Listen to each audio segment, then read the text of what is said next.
Hi everyone, I'm Jim Masters. This is CUTV News, where we spotlight some of the most amazing people around the world who are working to make our world a better place.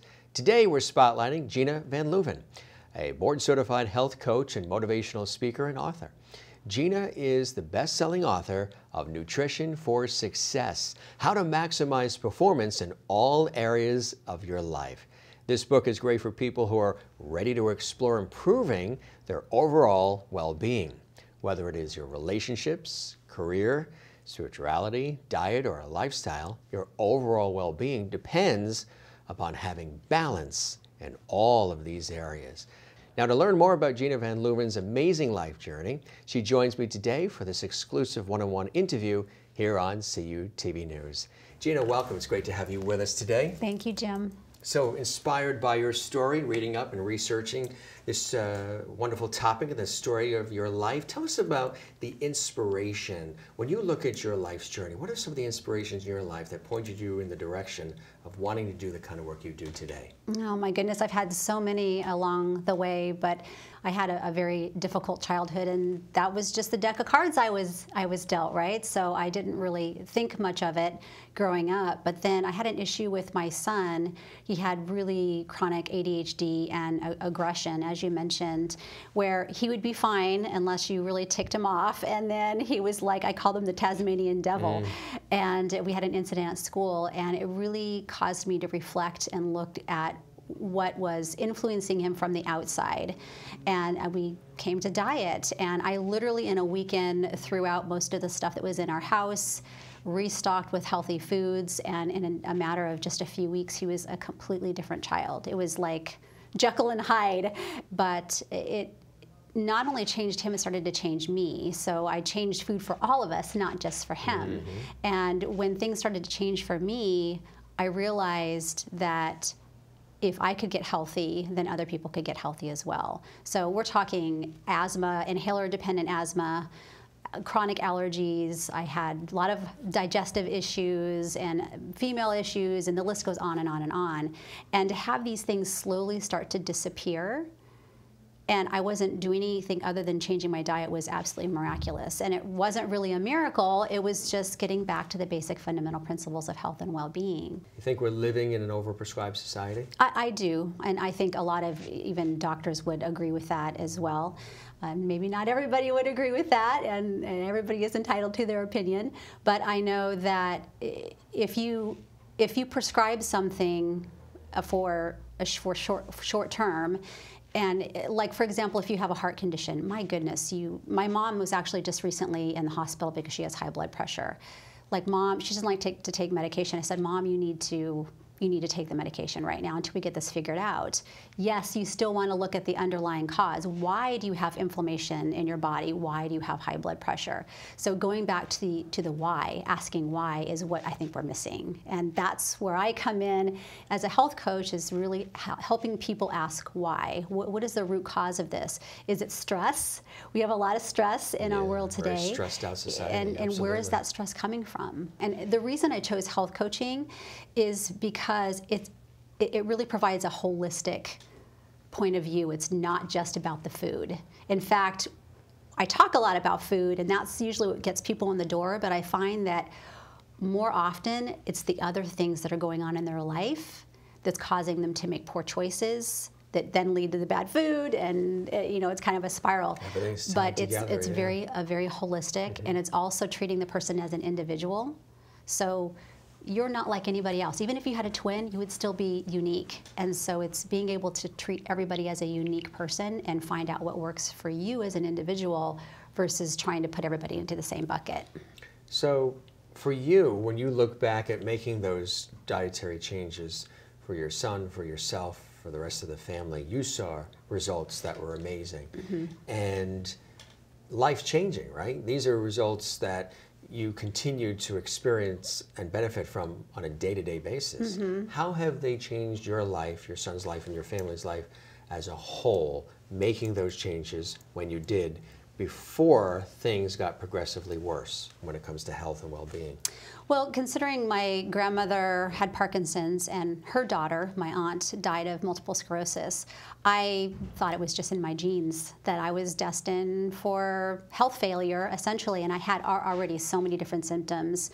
Arthritis I had by the time I was 30, and it's quite painful to have arthritis. Tendinitis in my jaw, I would have to massage my jaw several times a day. It was just so painful. So all I could really see was pain in my future, and it's what I lived with most of my life. You just become accustomed to dealing with what you have to deal with on a regular basis. It doesn't do any good to complain about it. You just do what you have to do. So I just saw more of that, and quite frankly, it was really scary for me, because after seeing what my grandmother and my aunt went through with all the suffering, I mean, I can almost cry now just thinking of it. Imagining myself having to live through that pain. And not only that, but my aunt left her children behind, young children. She was 42, I think, when she passed. So I would be dead by now if that were me. And the thought of putting my family through that as well, I think, was really what would tug at my heartstrings. Stress, you mentioned stress is a big part of a lot of the things that we're dealing with in our lives in this ramped up society we're in these days. How have you been able to not eliminate stress, but work with it, combat it, sort of work it through on a day-to-day basis? How do you deal with stress? This is one I think everybody watching right now wants to know. How does Gina deal with stress? Let's listen closely to this answer. And like you said, you can't get rid of it. It's about mitigating stress. How do you manage stress, right? So there's a bunch of different things. It would take hours for us to go through all of the different tools and techniques, but just to give you some ideas. Something they can take home right now. Right, yeah. Something you can take home right now.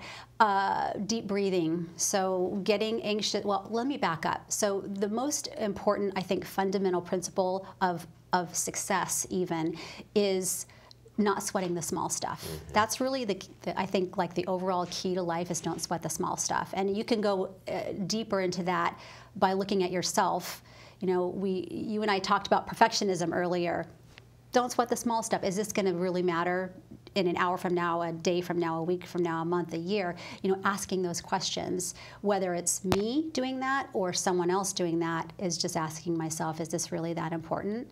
That is a huge distressor. And for me, being a recovering perfectionist, looking at those things in that light really helps me to lower my stress. Otherwise, I'm just like, oh my gosh, I have to do this and I have to do this and this has to be perfect, and it's exhausting. It's a treadmill Absolutely that you can never get off that treadmill. Right. It's an ongoing process. So other than that, you know, deep breathing, I will just stop and take some deep breaths. Sometimes you're in a position where you can't necessarily meditate, but even like as you and I are talking, as you're asking me a question, I can take a nice deep breath and then let it out, and immediately my physiology changes.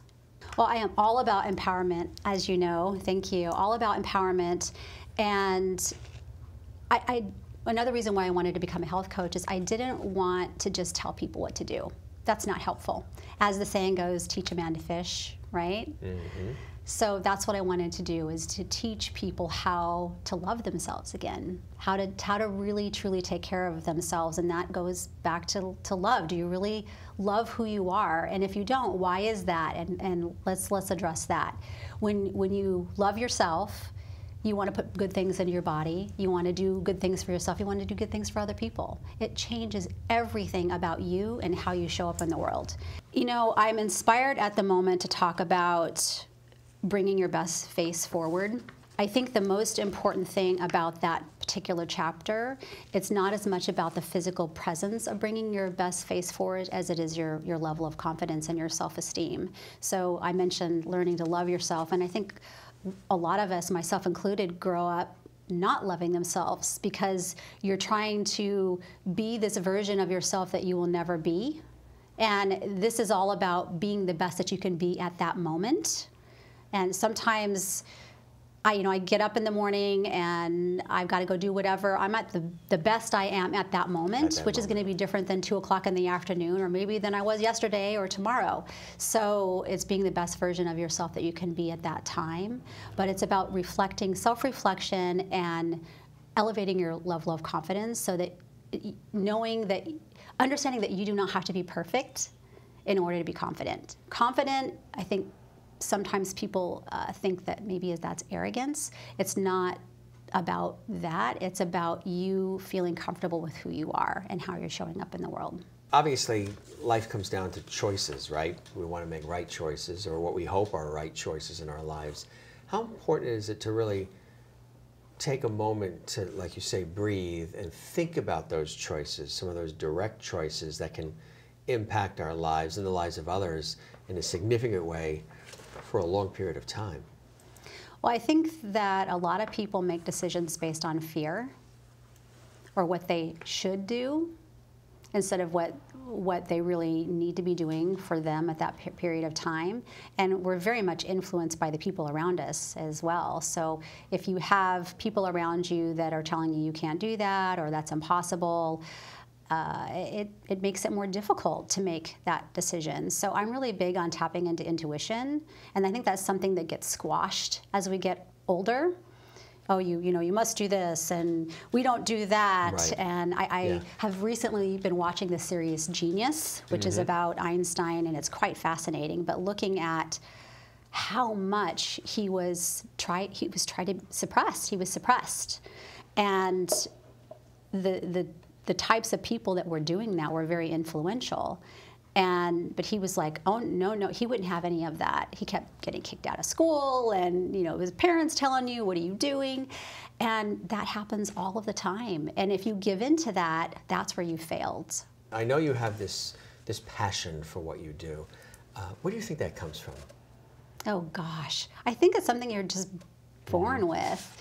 You either have it or you don't. And sometimes I think people find it along the way. They have no passion for anything, and all of a sudden something happens in their life that creates this passion. Sort of clicks, and I've always had this deep burning passion inside of me to help people. And I noticed when I was going through kind of my midlife crisis, like, why am I here? It's not to work at a Fortune 500 company as a project manager. Why am I here?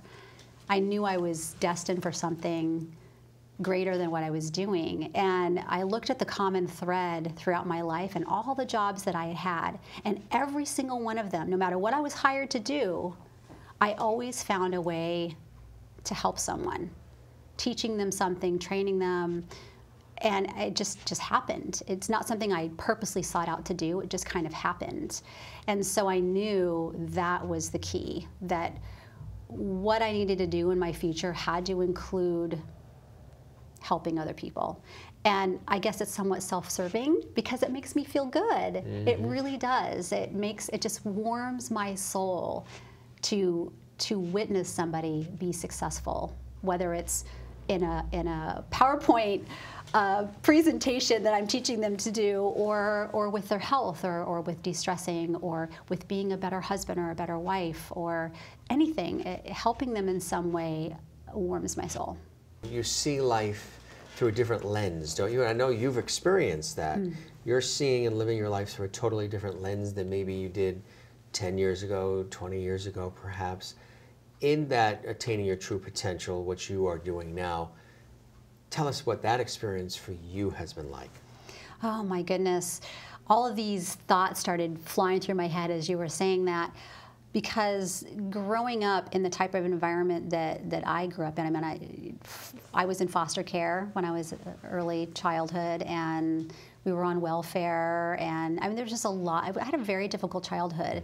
And I mean, not to say that, I'm sure there are plenty of people out there that had a far worse childhood than I do, but for me and my situation, it was very difficult for me. And it's interesting, I'm sure you've heard of the law of attraction, The Secret, and all of that I have learned about maybe, I don't know, 12 years ago or so.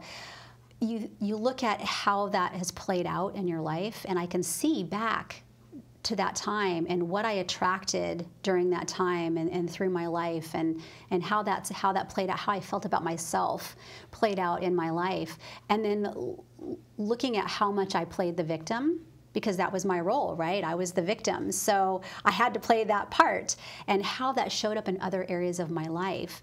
And then when I realized that I had the power, that it was me, that changed everything. I mean, at first I was angry with myself, you know, like, how could I have let all this stuff happen? And then you realize, oh, wait a minute, you know, I was doing the best I could at that point. Because then you get angry at other people, and, you know, it's like mourning. You mourn the death, the loss of this person, and you go through this whole series of crazy things, and then coming out the other side, like, oh my goodness.